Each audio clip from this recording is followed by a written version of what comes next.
Chapter 6. The Heart of the Sea. After leaving the River of Seekers, you followed your mysterious guide's advice to continue to the Orcish afterlife, only to careen over a waterfall and land in a vast and empty ocean. There must be some way to get out of this place. There are no landmarks inside, nor any wind with which to move us. Look on the bright side, elf boy. Last time we dropped into the ocean from a great height, we didn't have a boat. Thanks for that, Violet. The alternate ways was dying, so you're welcome. Wallace leaps from Valex's arms and scrambles over to you, eyeing the water nervously. That's okay, buddy. We aren't going for a swim this time. You carefully lift Wallace up onto your shoulder as he clings to you, resting his downy chin on top of your head. I wonder if the rules for moving are just different in the Orcish afterlife. I told you, Rain, there isn't an Orcish afterlife. If there was, it would be up there, not whatever this place is. But if the stars are close to the same, I might be able to figure out where the nearest land should be, once the night falls anyway. Does night even fall in the afterlife? We'll have to wait and see. It's your brilliant plan. Sitting around and doing nothing. I don't hear you coming up with a better one. Please, we need to work together. I know you're all confused, frustrated right now. I am too. But if we're gonna get out of this, we have to put that aside and be a team. Then the bow of the ship suddenly lurches 20 feet to the side, nearly tearing the vessel in two. You barely manage to grab hold of the ship's railing, every muscle straining at the deck pitches so far upward it becomes as steep as a cliff face. Hold on, Wallace. Your owlbear cub scrambles down to your back so he can wrap his arms around your shoulders and hold tight. But then you see Tyrrell falling, hand missing a rope as he falls, and disappears into the depths. Tyrrell! The ship bends, creaks beneath you, then teeters to the right and levels out with an enormous splash. I'm the best swimmer I'll get, Tyrrell. Rain, you take the helm. Tora dives into the sea as you rush to the well. Nia, Valex, give me some wind so I can move us. Nia and Valex throw two massive bursts of magic at the sails. The cloth suddenly catches and the ship begins to move. But then there's a swell of water coming at you from the right, on the starboard side of the boat. You need to turn the wheel to port. You spin the wheel to the left as hard as you can, getting most of the ship out of the way before the water slams into it. Yes. Still, the force of the back of the ship is enough to have the deck creaking loudly beneath you. We need to get out of here. Not without Tyrrell or Imtura. You hand off the wheel to Mal and dash down to the ship's hold, the water sloshing around your ankles as you reach the bottom of the steps. I need to load a cannon, pump out the water. You run for the pump at the back of the hold and start using it, desperately trying to clear the water leaking in. As long as we don't have take on any more water, we should be... Suddenly the hull snaps inward. Catch a glimpse of a wall of leathery, barnacled skin before the water sweeps you off your feet. Whoa. Water pours in through the massive holes in the side of the hull, and you barely make it to the stairs without having to swim. You burst out onto the deck just as Imtora helps to thoroughly soak Tyrrell up and over the railing. Are you okay? Never better. As you get Tyrrell back on his feet, Imtora rushes across the deck to snatch up a very large harpoon. Are we sure now is a good time to attack that thing? It's attacking us. She rocks back a little, taking aim with a look of grim determination. Imtura, take the shot. Smile, you son of a blood squid. She releases the harpoon, and you see it sink into something solid just below the surface, but then it disappears into the water.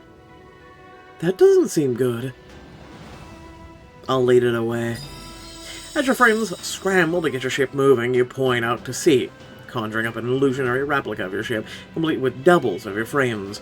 The newly created swell of wind catches the wrecked sails, leaving the illusion behind in its place. Please don't follow, please don't follow. You sail away as swiftly as you can with a boat full of water, and when the wave reappears, it barrels towards the fake wraith. It's going after the illusion. Then you realize the sea and sky are still. The Leviathan is nowhere to be seen. Did we scare it off? I doubt it, but it might have lost interest. What was that thing? I stayed on the surface, so I never got a glimpse of it. Did you see him, Tora? I was too busy rescuing you, elf boy. You held your own against the mysterious creature. Let's not stick around and find out. We need to get below deck and patch those holes. But as you turn towards the stairs, you hear a horrible crunch. The ship shudders and then suddenly drops. You rush to the hold, only to find nothing waiting for you below. Just jagged wood and dark water. Rain, where's the bottom of the boat? Your eyes go wide as the ship abruptly descends, taking you and the rest of your party with it. Hold your breath, Wallace. You struggle to swim for the surface as the sinking ship seems to drag you down with it. You spin about wildly, searching for any sign of the massive creature that destroyed your ship. But there's nothing. Where did the... What? Your words come out clear, audible. When you gasp, there's no water flooding your lungs. You can breathe just normally, as you normally would. Rain, look! You follow Tyrrell's gaze to the ocean floor. Only it's not an ocean floor at all. It's the woods. That's kind of cool looking. It's beautiful. A lush forest with towering trees, little ferns, bushes. It's completely underwater. Imtora, what is this? Hells if I know. It's beautiful. Breathtaking. I don't know about the rest of you, but those trees seemed close enough for the monster to squeeze through, so I vote we go there. With our boat gone, I'm not sure we have much of a choice. An odd, almost hushed feeling comes over you. You feel the urge to whisper in reverence like you're in the presence of something vast and infinite. It's odd, but I feel like I'm meant to be here. I thought you said this wasn't the Orcish afterlife. I didn't think it was, but these are the elements, Rain, in their purest form. A seal suddenly swims up to him, Tor, clicking and baying excitedly. Hello? It's like it recognizes you. I think that's just how seals sound. You watch as gradually more animals swim out from the brush, approaching your group without any sign of fear. Hey, it's Cthulhu! A small octopus curls its tentacles around your fingers, while a sea turtle swims up to Aaron, staring into his eyes. So is the turtle a god, or, Might as well be.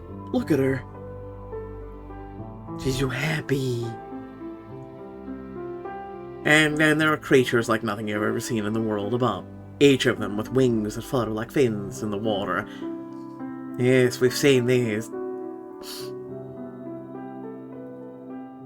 I'll play with the deposits on my fingers. You scoop the octopus up in your palm, its tentacles tickling your fingers as you lift it up to get a better look. It lets go of your hand, only to blow a tiny jet of water right in your face. Oh, you're a feisty one. Wallace clumsily paddles over to the creature and nudges it with his paw, and soon the two of them are rolling through the water, playfully wrestling. You look around to find the rest of your party smiling and laughing as they pet and play with the other animals. It's the first moment you all have truly had to pause and relax since dying. But slowly, a quiet melancholy begins to overtake you. I'm sorry, guys. As much as I want to, we can't stay long. But where do we go? We have no ship. That monster waits for us above. Tora, are there any legends about the elements? Anything that could help us? Not that I can think of, but I have heard about winged creatures like these in the stories of Keldahana, the Orcish homeland. It was buried in an eruption centuries ago, maybe millennia. After a certain point, Orcish historians just started calling it the time that was. And Tora lets out a heavy sigh, and you place a comforting hand on her back. We don't like to talk about it, but we destroyed our home, stripped it of every resource, and left it a wasteland. We warred off the last dregs of it and destabilized the volcano.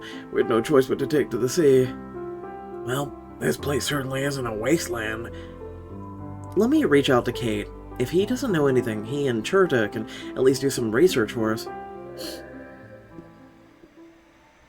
You close your eyes and let the rest of the world fall away until you're standing in the Royal Arcos in front of your brother. Rain, there you are. It's been 3 days. It's only been 1 for me. I'm sorry for not reaching out sooner. I know that must have been hard for you after everything. He gives you a sad smile. It's not like it's your fault for the weird time difference between places. Still, I should have checked in with you again, or set a time too. It's just been a really intense day. You give him a quick summary of everything that you've seen since you last spoke. I gotta say, Orcish mythology is not my strongest subject. Just see what you can find on a massive, legendary ocean creature, then. That's what's keeping us from finding our own way out. Would you say the beast was more scaly or sleek? Could I get away with a serpentine? I love a good sea serpent. You can't write the ballad before the adventure is over. Speaking of, have you found anything about getting us back to the world of the living? Mostly just legends about people coming back from the dead, but maybe there's still something you can use. There was a gardener who was buried with his rare rose bushes, and his grave turned up empty. Now the roses have spread all across Morella. Could be a grave robber, one with especially green thumb. Then there was an orc whose body was put out to sea, only for him to wake up, claiming a massive jellyfish said it wasn't his time. And a gentleman thief who the kingdom's best executioners couldn't manage to kill every time they tried. He just got back up. Wow. Huh. All right, my dear Watson. Let's go with those. Returning to life is sudden. There wasn't any timely thing stated with any of the 3 stories, so no. Nature has something to do with it. Yeah, I would agree, except for the executioner's tale. However, all of their bodies were still intact, which is one of 3 things. Aha, I win. It's elementary, my dear Watson. What shall we have? Let's check survival. We only have 1 return categories. How about the purple category? We have 2. We have befuddle and guide. Let us go with guide. We now need 1 of each and 4 elite skills. Which goes along with what the end told us. That's why the old gods needed our bodies and why we've got to get them back. But that doesn't really help us right now. I'll change focus and start looking into the creature you're dealing with. So maybe wait a few hours and reach out again? Yeah, how long's a few hours in your time versus mine? And, Rain, please be safe. I will be. You too, Cade. Love you, brother. You sever the connection, opening your eyes to find the animals gathered around, holding a collection of seaweed, rigging, and other flotsam. What's all this? It seems you have quite the affinity for creatures here. The seal nudges you forward as the others lay their work out on the ocean floor, revealing an outfit made from the sea herself. While you were talking to Kate, they all started piling things up. They are remarkably adept craftsmen. You reach out to run your fingers over the surprisingly soft leather, admiring the various decorative details. I think this is the sea's way of saying she smiles upon you. Looks lightweight, easy to move in. You'll be swimming in circles around the rest of us. and the beast that assails us. Yes, finally, an outfit from the sea herself. Marine model. The animals drop the clothes into your hands, and you disappear into the trees to get changed. As you swim back, you feel 10 times lighter, moving through the water with ease. This is so much better for swimming in. You are as powerful as the sea, Rain, and twice as lovely. Now let's keep the blaspheme minimum while we're here, alright, Tyrrell? Pretty sure she wouldn't mind. You look great, Landrat. Indeed. We can see much of your impressive physique this way. Hear that, Rain? You got an impressive physique. Looks wonderful. And you do as well, doesn't she, Aaron? Aaron's cheeks flush pink. An impressive work of marine craftsmanship. He's even worse than Violet. Oh, but I can understand getting a little tongue-tied. You're a sight for sore eyes, kid. Listen, I'll give you guys one. Orc? Listen, I just had to do seal. Blame the seal. The animals swim between you and all a final time before disappearing into the flooded forest, and you turn back to your friends. So time is passing quicker in the living world than here, which means Cade will hopefully have an answer soon, so we should get some rest. I don't think I can sit still. Even if I wanted to, I'm gonna go scout the perimeter, see what the other wonders are down here. As Imtora marches off, you get settled on the forest floor. Malny and Tyrrell's close to you, and while Valix and Aaron hover at the edge of the circle. I'm glad she's feeling better. Before we got here, I think she was having a really hard time thinking her beliefs might have been wrong. That's why I recommended not believing in anything at all. I've had my faith in things like the good of humanity shaken enough. Worrying about the lights and gods is a little too much. I feel him. I suppose I can't blame you for that, especially when said gods are trying to kill us again. Suddenly Tyrrell stands up with a scowl. Tyrrell, what's wrong? I wanted to look in on Adrena and my father to make sure they were all right. They were at the Council of Houses. Oh, great. What do the elves do now? They're using my death as an excuse to pull out of their alliance with the dwarves and the Ashen. Why would they do that? They're happy to exploit the dwarves' connection to true magic, but they will invite them into their homes? Of course not. They treat the Ashen even worse, even though our deities created this problem. It's a lot to unlearn. Tyrrell, it took time for you too, and you're still learning every day. They're not learning at all. He sighs, spent and embarrassed. I'm sorry for my outburst, Rain. Everyone. Tyrrell, there's nothing to apologize for. You've been working really hard to change Undermount's ways. Seeing them regress, well, it's understandable you're upset. I knew the work would be difficult, but to see them throw away all the progress they've made in an instant, it's infuriating. But there has to be something we can do to fix it. Adrena and my father are trying to reason with the houses, but they are struggling without me. I failed them twice now. Tyrrell, that's not true. It's not a personal failing, Tyrrell. I've dealt with the same thing in my temple. I'm almost afraid to look in on them again. I can think of at least 5 priests who will try and return to the old ways in my absence. Yeah, you've done so much good already.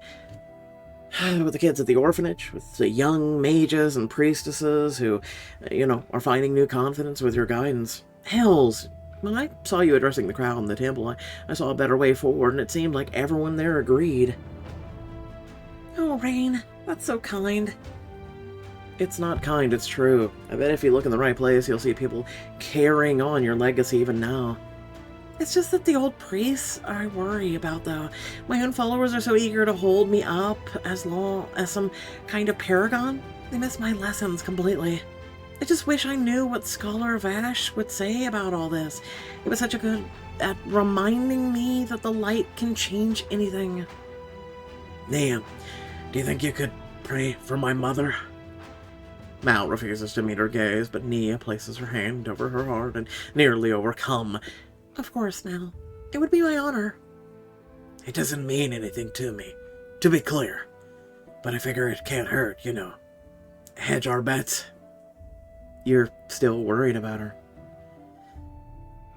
It's gotta be Kit. I don't know if she'll remember me when I see her again. I know that she's at peace with that, and I'm not. I just realized how many of us belong to the Dead Mothers Club. Aaron, don't. Hey, do we have a coat of arms of some kind? A mascot? Perhaps one of those little dogs that's very close to the ground? Mal suddenly stands and grabs the front of Aaron's vest, getting in his face. For once in your life, Prancing, learn to shut up! Oh, I'm sick of all the fighting. Every time we catch our breath, you all are out at each other's throats again. He's the one who's always starting things. Not my fault, none of you know how to take a joke. I don't care whose fault it is, I just want it to stop. Glare at the two of them, and after a moment, Mal releases his grip on Aaron's vest and moves back. Thank you. In the corner of your eye, you notice Valak's grinding the toe of her boot into the soil, her eyes vacant, like she didn't even notice the arguing. Are you alright over there? You've hardly said 2 words since we stopped to rest. What? Oh, I appreciate your concern, Rain. I'm fine. Before you can question her further, Mtora comes swimming back into the clearing, grinning. Come here. You have to see this. You all follow her begrudgingly at first, but when she leads you into an air-filled cavern with branching tunnels, you're all stunned. Each tunnel you takes to a different part of the elements. There's a hot springs over there, a jungle, a coral reef, 2 different forest glades, and different seasons. Also snow. That's incredible. Nia grabs your hand and tugs you in the direction of the Slowy Glen, and she pulls back with bright pink cheeks, apologetic. Sorry, Rain. I got too excited. If you would like to join me, I'll be playing in the snow. She lets out a small squeak of delight. I can't believe I get to say that. Mal leans in to you as he heads for a tunnel that smells like rain and flowers, a jungle visible in the distance. You know, Kit, vines have a lot of uses. All of them innocent, I'm sure. It's up to you. Tyrrell smiles softly as he approaches you, and you reach out to tuck a loose strand of hair behind his ear. The forest in autumn seems the most peaceful to me, the perfect place to be alone. You don't want company? I was actually hoping that the 2 of us could be alone there. I'll keep that in mind. Valak approaches you sheepishly, and you take her hand, rubbing your thumb over the back of her knuckles. Are you sure nothing's bothering you? I suppose there is something, but nothing monumental. If you wanted to come with me to the hot springs, perhaps we could talk about it. She gives your hand a quick squeeze and dashes down one of the tunnels before you can respond. Mtora sidles up to you with a grin, nodding her head towards the one of the tunnels where a handful of fish have gathered. I was going to check out the coral reef. I've got some big plans for it. This is going to be a lot of diamond choices, isn't it? What kind of plans? You'll just have to follow me if you want to find out. She winks at you and then heads down a tunnel that smells of refreshing salt air. You watch as everyone splits off, leaving you with an multitude of possibilities. Help me, please. Obi-Wan, you're my only hope. So, just to show other options. Yes, each one's 30. Help me, Obi-Wan Kenobi, you're my only hope. That is beautiful. I love autumn. Crisp, clear autumn air greets you as you emerge from the tunnel to find Tyrrell standing in a forest glade, surrounded by a symphony of reds and oranges. Tyrrell, this is incredible. isn't it? It's quite the marvel how the trees can change themselves nearly overnight. We never had fall in Undermount. It was one of the wonders I discovered after leaving. Hang on. There aren't seasons in Undermount? No excitement over the spring's first blossom, no snow in the winter? No, it's underground rain. Though there are often snow at the gates, so I had seen that before. But we maintained our gardens with magic, so they were always in season. Part of our perfect illusion. That sounds boring. I believe the Council of Houses would call it reliable. But they're missing out on so much. I mean, just look at this place. I don't disagree, Ray. But Undermount has never been able to see the beauty and change and growth. They prefer to stay in the comfortable little world they created, no matter how costly. Because keeping it all takes light? Yes, and people would rather give up their own lives than embrace anything. Are you feeling any better after peeking in on them earlier? He lets out a sigh as he plucks a leaf from the air when it's fluttering down from one of the trees. I am trying to make peace with the idea that elves will never live up to our ideals. More so that those ideals may be even more broken than we are. I think that just means it's time to find some new ones. Ideals with it embrace being part of a much larger whole, when every voice is valuable. But given how elves refuse to learn anything from their past mistakes, if it makes you feel better, I think that's the true of Morellians too. Perhaps Head Hollis is the key for all of us.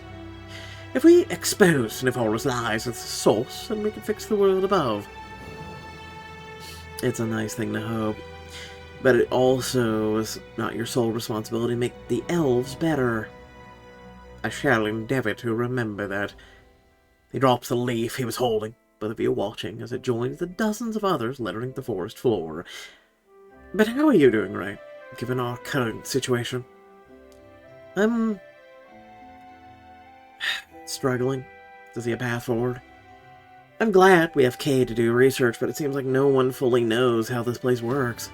I don't know how I'm supposed to make decisions when I don't have anything I can depend on. He places his hand on your shoulder. You can depend on us, Ray. We are here for you no matter what happens, and we all serve a purpose, even Mal. Seems like his humor is finally rubbing off on you. We are burdened with a terrible purpose, Ray. We must find joy and amusement where we can. Maybe we both need to remember that we're single people and not gods. Even the gods are not really gods. Exactly. No one can do it alone, and I am so very fortunate to have you by my side. I would like to have you. What the hero of Morella asks for, she shall receive.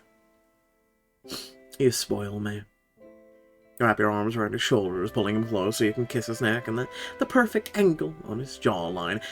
His body melts in yours at the touch of your lips on his skin, the soft sigh of his breath stirring your hair. You're so beautiful, Tyrell. And you, Rain, are a sea of stars over an ocean of moonlight. It sounds like you have more poetry for me. You seemed very inspired last time. His cheeks flush. Yes, of course, if you like. You gave him one long, gentle kiss, a whisper against his lips. I would very much. He lowers you to the forest floor. You hear the crunch of the leaves beneath your bodies, but already intertwined as they were meant to be. Everything between you feels perfectly in sync. Your quiet breaths, your heart pounding. Like blood and water, she is eternal and ephemeral. A mystery few can solve, a puzzle box to be opened. Like how a statue she stands, too proud, too strong to let the cracks show. He kisses you long and slow, each touch making you melt further and further into his tight hands. His hair flows like silk as it brushes your shoulders, a gentle teasing caress bolstering by the breeze. Tyrell. He smiles against your lips as he strokes your body with an aching slowness that fills you with a desperate need. His gaze is full of adoration, drinking you in as if you were in the first sip of water he's been offered after days of the desert. Let me be your mason, O great light, great patron. I will honor your wounds, fill them with pearls from the sea and diamonds from beneath the earth. Your face stings with a flush of blood in your cheeks. Your chest heaves against his lithe, powerful hands. I want you to keep kissing me. Of course, Rain. He brings his lips to yours with worshipful reverence, his words soft but deep in his chest. She is not copper nor marble, clay or precious gold. She is a river, an island, a forest ever growing beyond my reach. Lungs burning and limbs aching, I pursue, begging the stars to return their daughter to me. Then he gives you a self-conscious laugh before pressing his forehead to yours. I get a little stuck after that. You kiss him softly, stealing another taste of him as your fingers curl on his soft, dark hair. I'll just have to keep inspiring you then. My Dinvalir, Kilvalir, my love and my light. My Uvalir, my beloved. You lose yourself in his lips as red and gold leaves continue to flutter down all around you. Alright, Mal, you're up.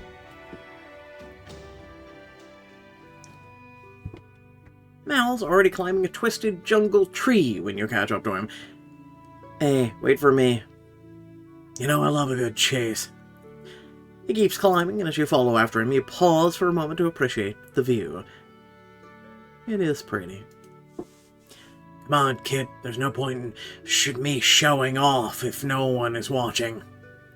With a laugh, you join him in the canopy, and he holds out a vine to you. Want a race? You're on. He grins as he takes off swinging. You leap off the branch after him, clinging tightly to your own vine. I should go as quickly as I can. You swing from vine to vine, moving as fast as you can, while Mal does the same. But Mal's a bit more acrobatic than you, and he lands at the top of another tree just seconds before you do. Damn, I thought I had you.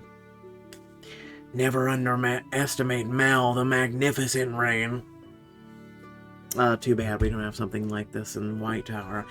I'd make navigating the city. It's so much fun. It'd be better than midday cart traffic. Mal drops back down to the ground, stretching out as he rests on the tree's massive roots.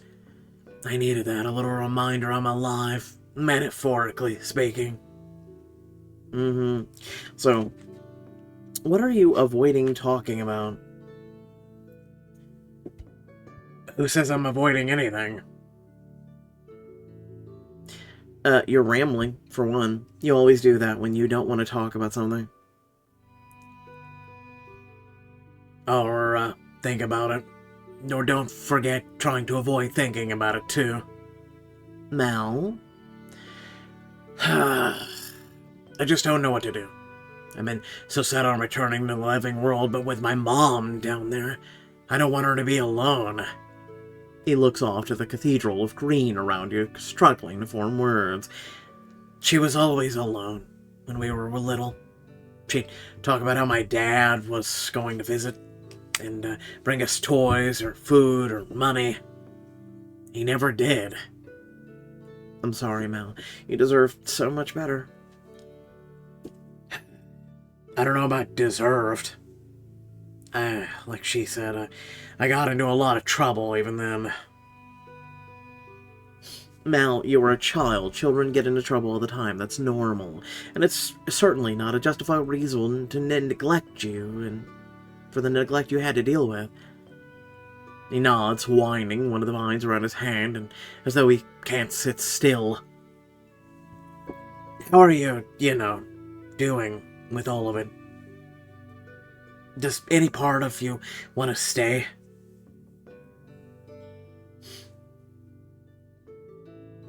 I want to find some way to travel between them. You know, I'd say that's not possible, but you are a realm walker.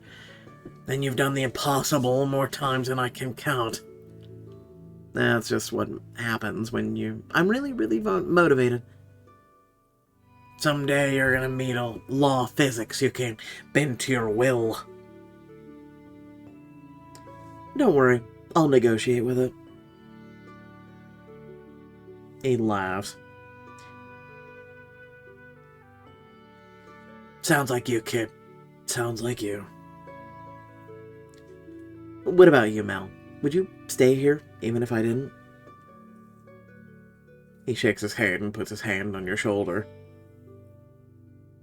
Don't worry about that, kid. Where you go, I go. Even if it means... My mom made it very clear I'm supposed to live my life, even if I don't want to. And you know how much I care for the kids in my orphanage. I know they'd be fine without me, but I want to be there. He runs a frustrated hand through his hair.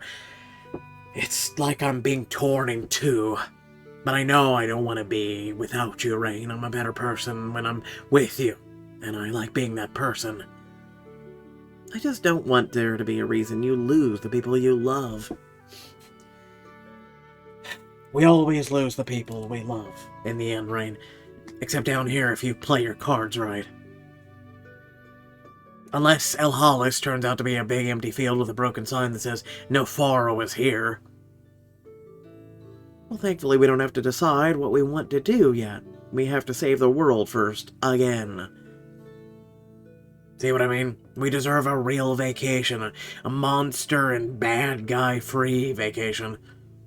Then, let's take advantage of the moment. What do you suggest?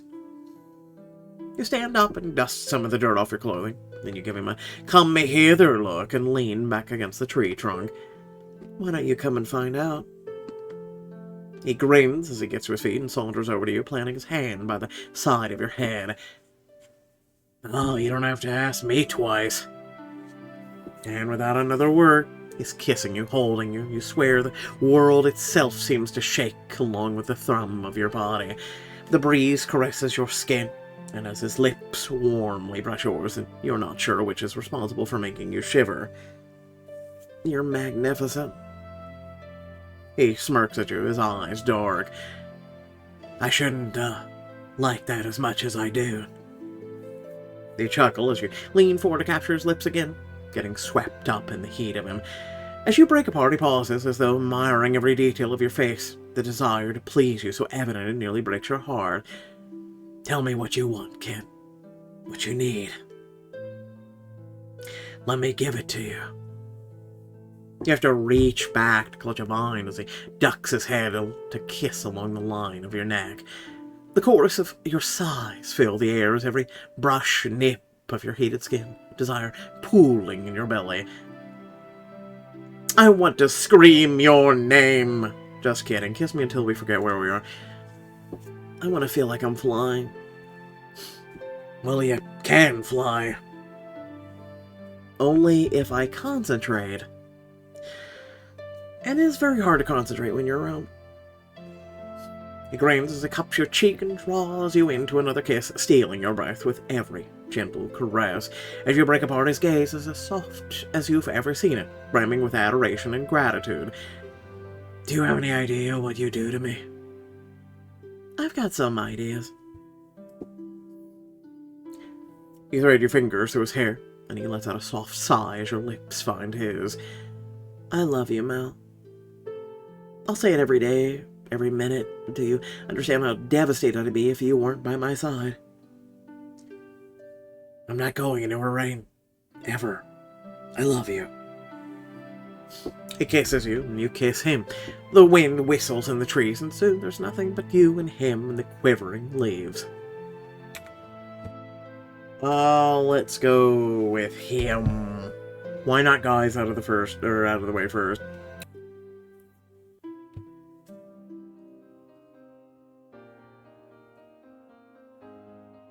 You stare up in awe as the tunnel Aaron disappeared down widens into a forest, a great tree filled with purple flowers in front of you.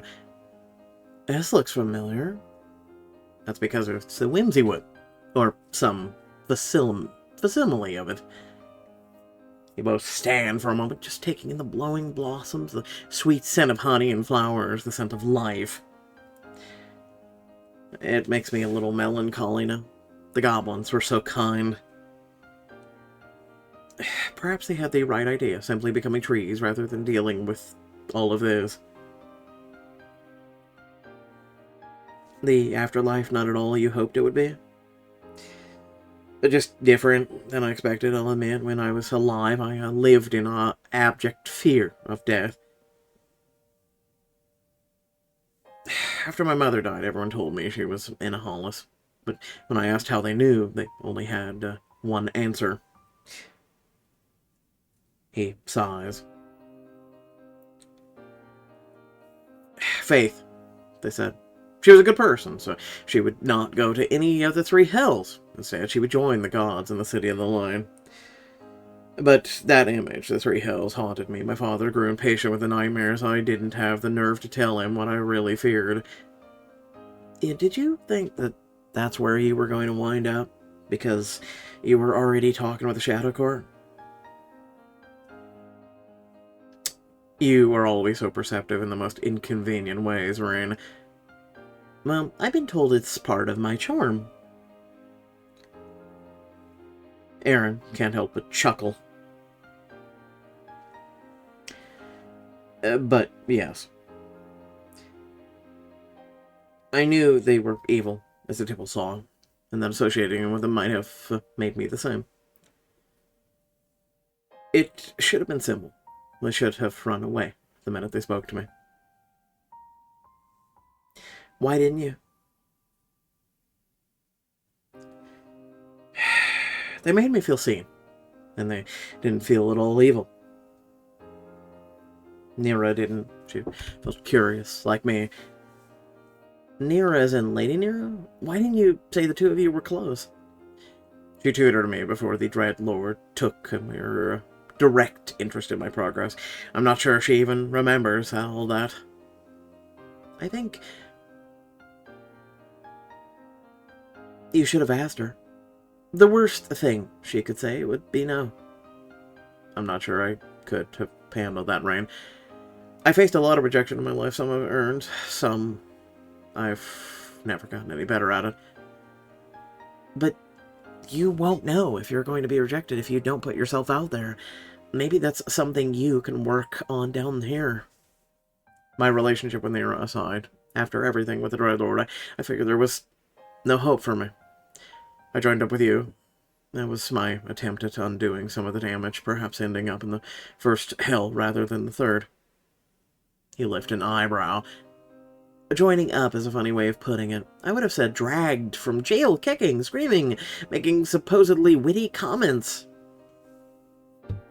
Come on. They were at least marginally witty, infrequently. Aaron? Right, my point is, I spent my life living in fear of hell, and then I died, and I didn't end up in any of them. I thought this would be a new start for me.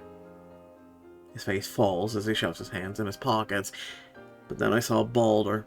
The part of me wondered if I had gone to the hells, if this was all just some kind of sick joke. It seems I can't escape my past, so what's the point of even trying? Trying what exactly? To change. To be different, to be a better person, to get your friends to actually like me. You're grown on all of us, Aaron. Whenever we face danger, we're all fighting for you, just as much as everyone else. And with me? You start at least 80% of the fights you get into.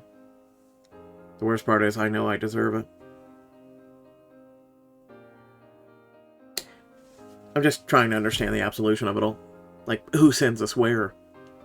I'm not sure anyone does anything. I think it's more about ourselves and how we feel. He goes quiet, watching the flowers. The wind shakes the trees, and one small blossom pinwheels to the ground at your feet. Rain, do you ever wonder if you're a bad person? A bad person? No. How can you be so sure? I've thought about it a lot. I know I've made some mistakes, but I've also learned from them. To me, that's the difference. You make it sound so simple. It's only simple after you do the work, Aaron, and I think you're in the middle of that part. I suppose that's fair. But honestly, I think asking the question is more important than whatever the answer we find. Good or bad, what really matters is how we see ourselves. And what we decide to do about it. He slowly nods. I am open to suggestions. Let's see. Consider all the flowers. The flowers? Yes. Have you read about the beauty of ephemera? I'm afraid that was not a subject my tutors felt was important enough to share. It means finding the joy in impertinent things. Poetry, music, melting snow. You look up, smiling. Flowers? So you're celebrating that they fall to the floor and die? Not exactly, dude. They don't die, Aaron. They decompose, helping to make new ones. Snow melts, songs fade, flowers are crushed and broken, but they always become something else. A second chance. Exactly. We celebrate what we've done in the time they had before they become something else, and what they've left behind. Because the tree, they came from still lives on, a legacy, just as an action lives on in others, for better or for worse. You both watch another purple flower drift slowly to the soil, then dozens more as the wind picks up. I think I like ephemera. Me too. The flowers swirl around you both, covering you in a soothing snow of perfumed lavender. An hour seemed to pass with ease. No offense, but hours? Isn't that like a day in Cade World? Shouldn't we be talking to him right now? As you exit the tunnel, a brisk rush of air kisses your face and your breath fogs in the air in front of you. Over here, Rain. She waves excitedly from a small clearing before sending a gust of wind in and soft white powder on the ground, swirling it around you both.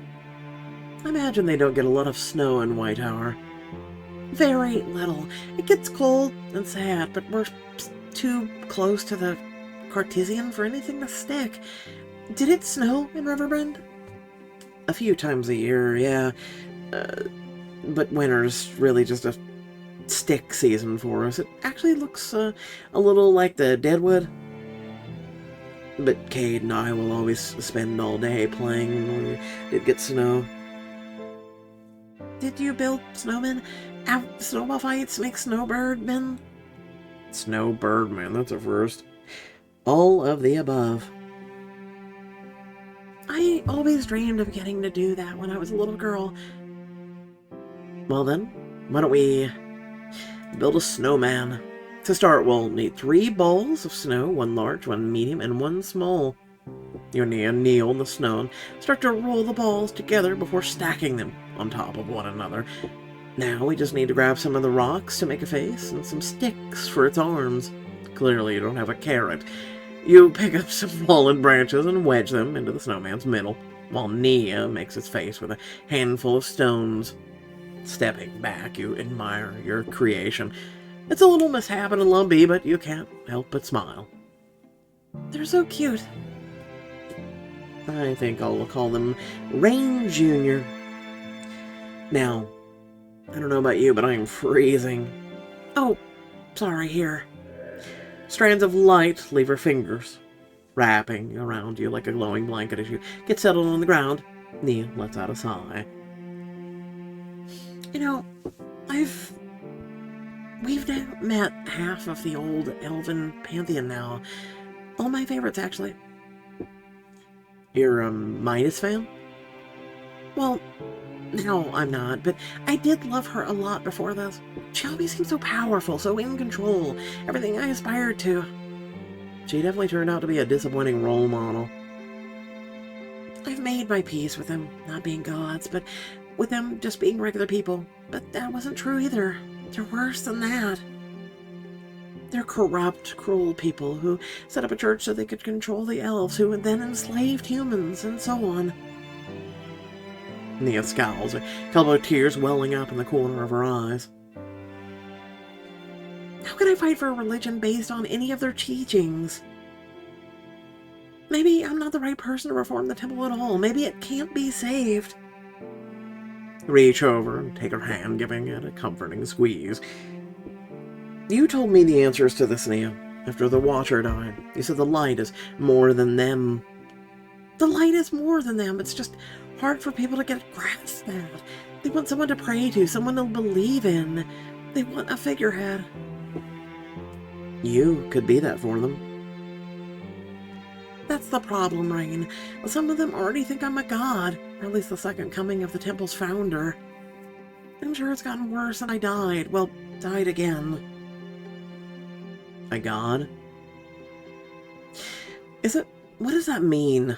Do they think you're like a new god, or... I don't entirely know, really. Temple texts aren't very clear about the new gods, how they became gods. It's just like it just happened one day. I guess that's how it works when you die in an epic battle. Perhaps that is why they say it. After Kate's poem about the Battle of the Dreadlord was published, people started asking if I died. That was none of their business. I didn't think much of it at the time, but I suppose it does sound odd to say yes. It's all just so strange, you know? If they were going to defy anyone, it would be you. Me?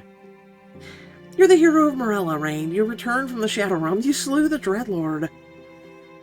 And after that, you helped stop the Ash Empire from invading. I'm flattered, but no thank you. It's not like I did any of that alone, after all. Well, I suppose we can't do anything about it right now, anyway. But until we're in the living world again. Which is exactly why we should enjoy the moment.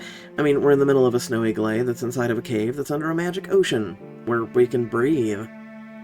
It's easy sometimes to forget how extraordinary our lives are.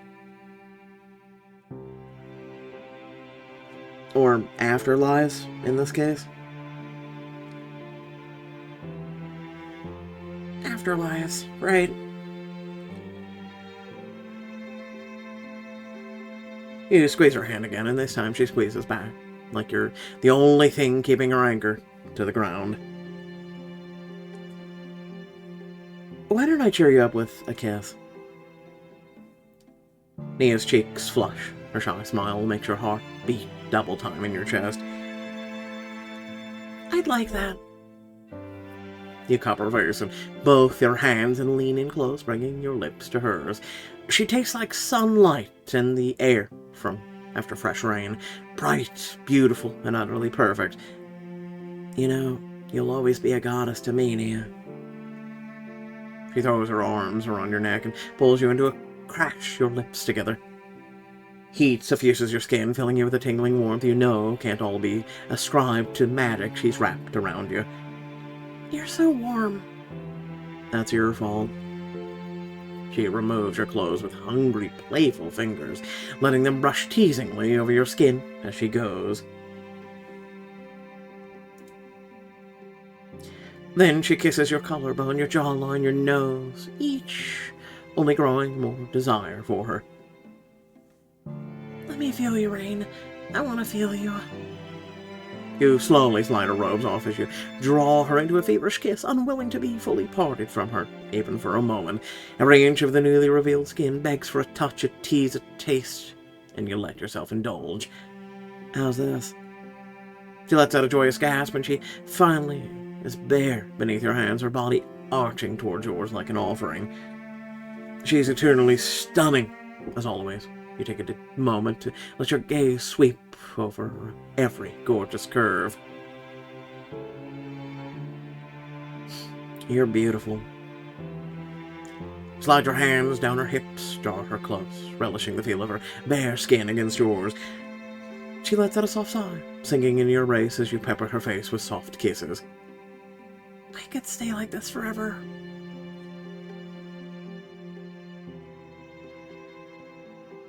I would rather melt this snow, yeah. Yes, please. You slip your hand between her legs and she gasps, clutching at your arm with desperate need. Ruh-roh. Snuggling up with me on the newly exposed piece of grass, you rub your hand up and down her side. You're perfect. I love you, Nia, more than words can say. I love you too, Rain. My greatest gift from the light. She kisses you softly, beautiful silhouettes against the pristine snow as the hours slip by. We certainly got, whatnot with Nia. We didn't even opt into it. As you emerge from the tunnel, Amtora disappeared down. You're surprised to find yourself back underwater. The crystal blue water looks familiar. It's filled with a beautiful coral reef, a rainbow of different fish darting to and fro. Lanran, you came. I'm glad I did. Just look at this place. Isn't it great? It is, and it's great to see you feeling better, too. It's odd. I was so in denial about this place existing, but then once we got in here, I think this is where I'm supposed to wind up in the end. It feels just right. Are you thinking about staying here? No, not right now. I'm not leaving you to face the rest of this quest alone. But part of me wonders if I'm supposed to stay. Not that I even know how to do that. Well, we haven't seen any other orcs here. I wouldn't expect us to. We're meant to become part of the elements, to return to them as they are. But you're still here, so that must mean it isn't time for that yet. I don't know. It's all still a mystery to me, but maybe that's how it's supposed to be. I think the answer will come when you need it to. I have faith, Rain. That's not a problem. I just wish the elements would give me a hint or some kind of sign that I'm on the right track. What would that look like? I don't know, a thunderstorm, wind turning pages, shells spinning or spelling out a message in the sand. She pauses. You know, now that I've said it out loud, it does sound kind of ridiculous. Well, maybe we're just waiting for the right moment to reach out when they know you need to hear from them the most. She nods and sighs as she swims down to examine a brightly colored piece of coral.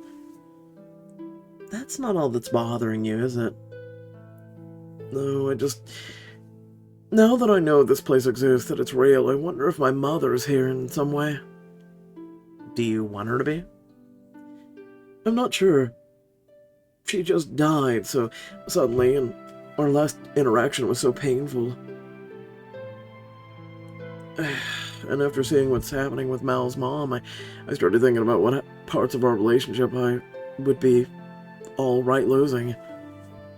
There's nothing wrong with that, Amtora. You get to decide what to do with your memories. But there are so many of them, Rain. And I don't even know if I do want to forget them. Well, we've got time, Amtora. All kinds of time to figure that out. What about you, Rain? Is there anything you wouldn't mind forgetting about your parents? I want to forget my birth parents dying. No, because then you'd be like, who are my parents? Some of my memories in Riverbend.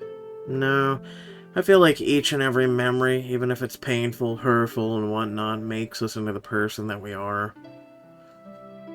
Like, if I was to forget all the hurtful things that were done to me, I wouldn't be such a good person as I am now.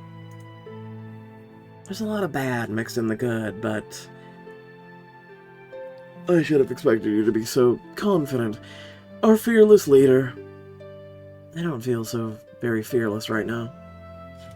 But my memories of my family are a part of what makes me a braver, even when they hurt a little or a lot. We orcs say weapons value is measured in blood. That sounds very orcish. It's not just about the kill, it's about the blood, yours and your enemies. When you're injured, you're supposed to wipe your blood on the blade to show that despite your hurt, you survived. Now that is very orcish. You and Tora both fall into a staggered silence as a giant mantra gray glides overhead. You watch as it disappears into the clear blue distance. Everything here is just so alive. It makes me feel alive, which I haven't felt in a really long time. Even before we died.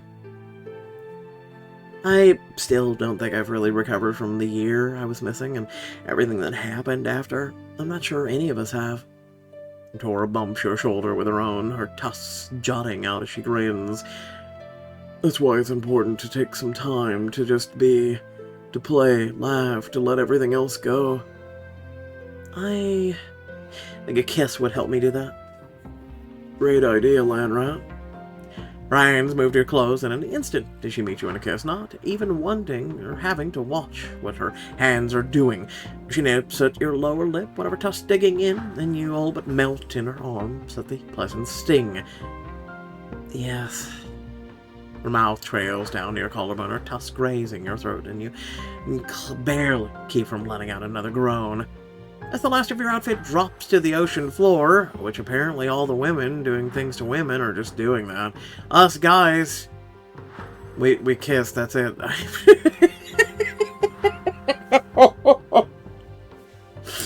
Alright, Pixelberry, jeez, calm down. Drops to the ocean floor, she swims back a little, leaving you floating so she can brazenly admire your body. Yep, we've seen it.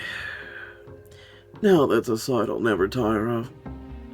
Her steady gaze and wicked smile suffuse your skin with a heat until you're forced to tear your gaze away. You close the distance between you, crashing your lips together and groaning at the feeling of your hands gliding over your bare skin. What do we do if a crab or something else walks off with her clothes?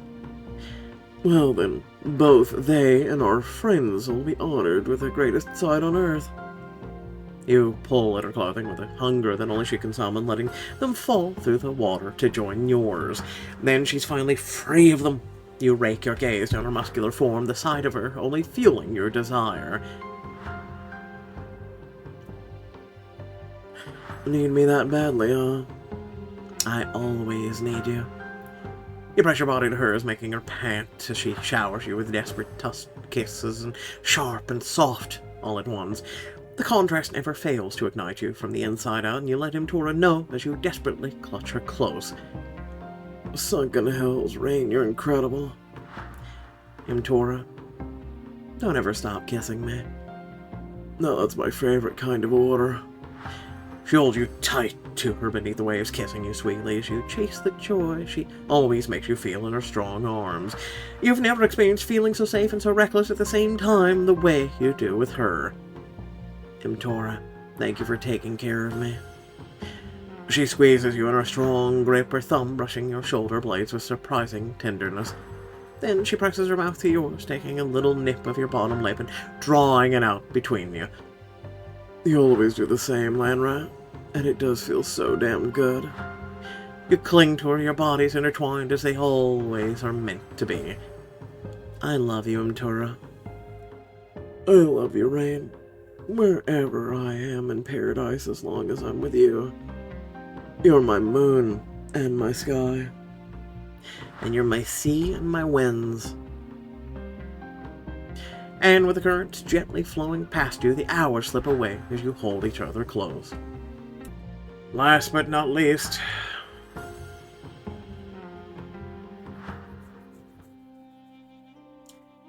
the bubbling of water greets you as you step into the wild landscape of rock pools where Valix is already relaxing in the hot spring. Well, this is different. Pretty different from the cold cave in the Shadow Realm, huh? We always have oceans and hot springs where I am from. You were only in the Barrens. She pauses. You were teasing. You're learning. Yes, but I always appreciate learning more about where you came from. You strip down and lay your clothes beside hers before stepping into the incredibly warm water, which instantly soothes your tired muscles. So, are you ready to talk about what's bothering you, or... It's almost like she doesn't hear you, speaking solemnly as she looks out at a distant horizon. I must apologize, Rain. Alex, we've talked about this already. No, not about that, though. It still weighs heavy on my conscience. I fear I may be the cause of your murder. What?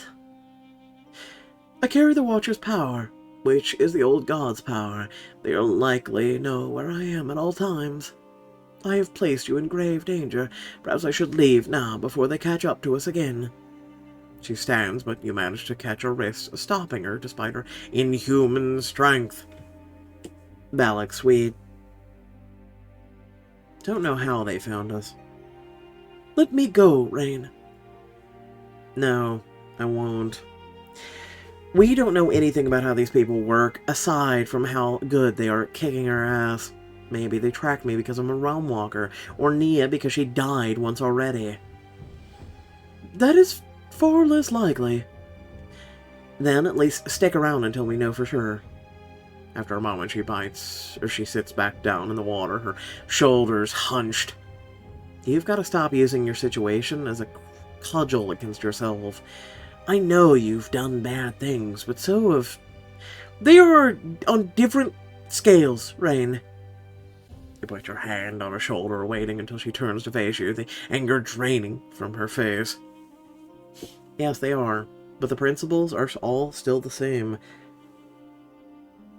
You said you didn't have a concept of the three hells back in the Shadow Realm, correct? No. Why envision further punishment when the Shadow Realm itself adheres quite strongly to some of its descriptions? That's just it. The three hells are punitive. They divide everyone into good and bad. The bad go there, the good go to Ahalis. Except now we know Ahalis is an imperialist city overseen by a petty dictator. That doesn't sound very good, does it? She sniffs haughtily. No. Good and bad, they're not black and white concepts. That was the problem with separating light and shadow, remember? Which means you're not bad. It's not that simple. It can be. You just have to trust me and my judgment, or at least our friends. I know that's hard for you, but... I trust you, Rain. Never doubt that. Then believe me when I say that when I look at you, I only see someone who is doing her best to put good into the world. I think we all need to get some comfortable living in the gray. She stares into the steam trailing down, or rising from the water for a moment. I will try, Rain, and I'm sorry for worrying you. You don't need to apologize for that. And that's what you do when you care for someone. You worry about them. Perhaps that is why I worry so much for you.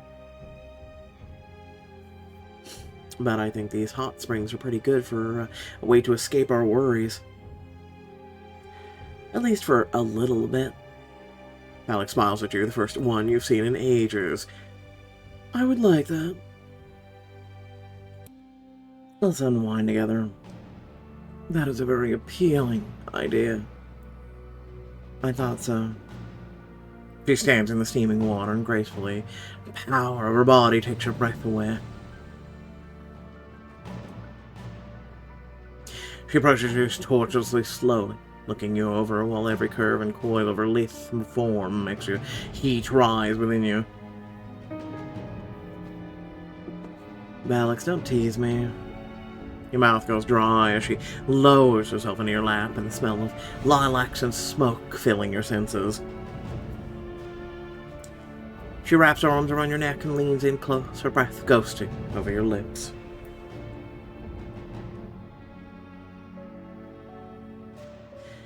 But I do so enjoy it.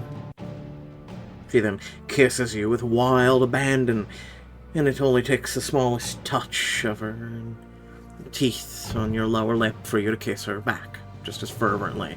Your tongues dance as you deepen the kiss, and you drop your hands beneath the water to clutch her hips. You are so very good at this.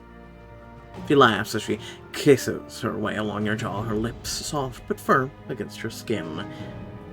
I merely enjoy putting my theories into practice. I have found your sensitive ear. You gasp when she takes your earlobe between her teeth, nipping at it playfully. Here. She ducks her head down and licks along your pulse point, making you shiver despite the heat of the hot spring. And here. She finally stops at the junction of your neck, the muscle flexing as she skims her teeth over it. Valix. Why don't you just keep kissing me? I shall have to see what I can do with a kiss, then. She brushes her lips against yours briefly, then leans back, arching away from your body. Her lithe figure is a wonder to behold, but right now it's her mouth you crave with fierce longing. Valix. Yes, Rain. The mischief sparking in her eyes lights a fire inside you that only she can quench. What did I say about teasing? She laughs as you surge forward, the two of you nearly toppling into the water as you crash your lips together.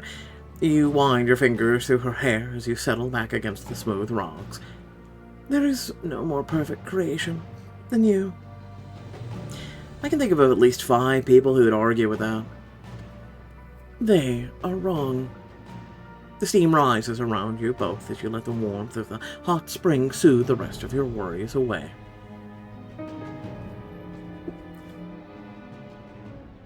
Now, after doing every diamond choice possible so far, as everyone regathers back at the cave, you feel a rush of motion. Shake it. Is it that thing again? How did it find us? I thought you said it couldn't make it through the trees. I did. Just one problem. He points out the cavern. Where once stood a copse of towering trees is now only an open space of sand. They're not even torn down, it's just though someone banished them. A wave of force shakes the cavern. You narrowly dodge a series of rocks as they come tumbling from above. We need to get out of here before the cave collapses. Out of here, meaning out of there, where the giant monster is? It's okay, I'll predict its movements. You find that calm center inside of yourself as you imagine the front of the cavern in your mind's eye. Everything is as you and the other party venture out into the sandy clearing. Then a shadow passes over you and a storm of lightning lashes out at you. Your eyes shoot open. The monster has magic, electricity, and I don't know what else, but we need to be careful.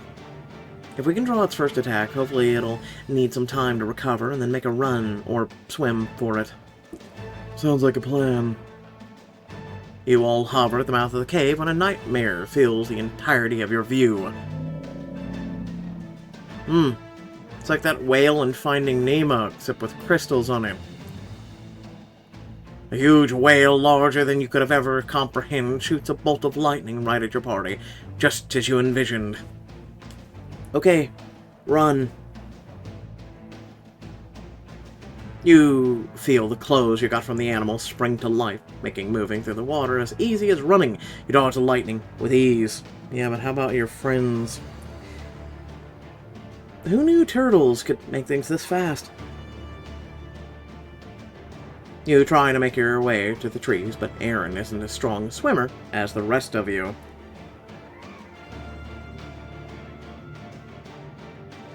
He lags behind, and you see the whale's horn crackle the energy as it rapidly approaches.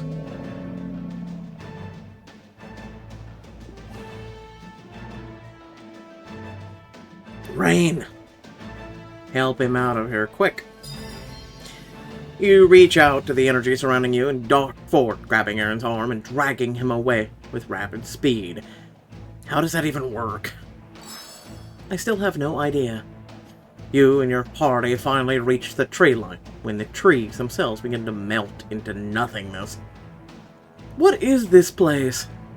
You look back at the whale that is rapidly gaining on you, and Tora swims forward, spectral axis in hand. I'm the one you want, come on. The whale speeds towards her, its mouth opening wider and wider.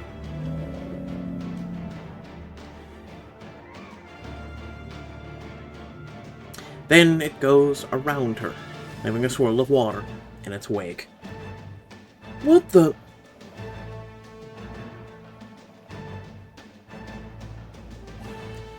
The Leviathan bears down on you, its massive maw threatening to swallow you whole. I'll hit it with my own magic.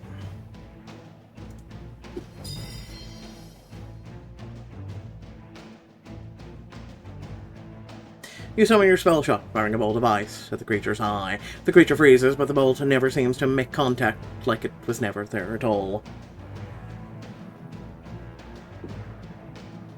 What is this thing? At least I bought us some time. What do we do now, kid?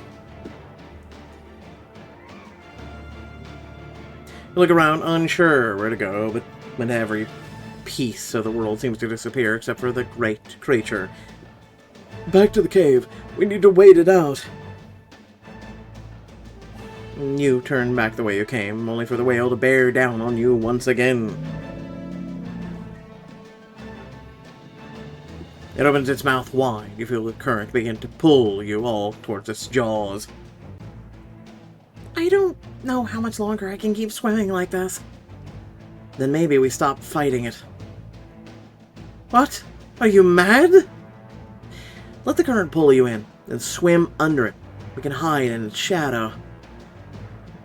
That could work. You take a steady breath as you stop fighting the current, barreling towards the whale's mouth at terrifying speed. At the last moment, you dive down as fast as you can, your friends following. The whale turns its head left and right in confusion, its massive fins threatening to smash you. Drain its life force. You reach up to touch the beast's unbarnacled skin, then you concentrate on taking its energy the way you and Aaron practiced. The whale's speed slows down. You feel its immense power flowing in you, electricity dancing on your fingertips. Hells yeah. But as you release the lighting back at the creature, it doesn't seem to make it through the thick skin. This beast is even tougher than it appears. You feel the beast turn with one monumental flap of its great tail, and then it's staring down once more. Uh-oh. Any chance that duck and cover trick will work twice? It's all we've got. But the current that pulls from the Leviathan's maw is twice as strong as this time. You go careening towards the dark, wet tunnel before you. You flail, struggle as you disappear into the sinister shadows of the Leviathan's throat, the rest of your friends at your side. Except Imtora. Rain, wait, I'm coming! Not the first time we've heard that. You look back to see Imtora swimming desperately after you as though the current isn't affecting her. But then the great whale's mouth closes, and she's gone. Okay. Alright, well. First and foremost, this would have been a super short chapter had we not picked all those diamond choices to spend time with people. If we would have picked none, this would have been a super short chapter, but otherwise it's a super long one with all the choices that we made. A total of, 8 diamond choices. So keep that in mind. Please, if you didn't enjoy the content that I give you, the voices, the narrating, etc., as well as all 8 diamond choices, let me know, as well as consider supporting the channel. There is a pinned comment down below, as well as other various methods. Otherwise, a lot to absorb. Yeah, I don't know. So I'll just say this, first and foremost, sorry about being a little late. There's just been a lot going on, and a lot that I've needed to take care of, and the whole 9 yards. So in a way, you know, hey, plenty of diamond choices, and there's been plenty of content up on the channel. So you have had more than enough content to check out.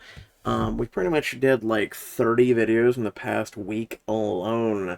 So yeah, please check those out. We've got shorts, we've got streams, we've got, God, so many chapters done from all types of apps. So again, check those out. Otherwise, thanks for watching. Catch you all later. Peace out.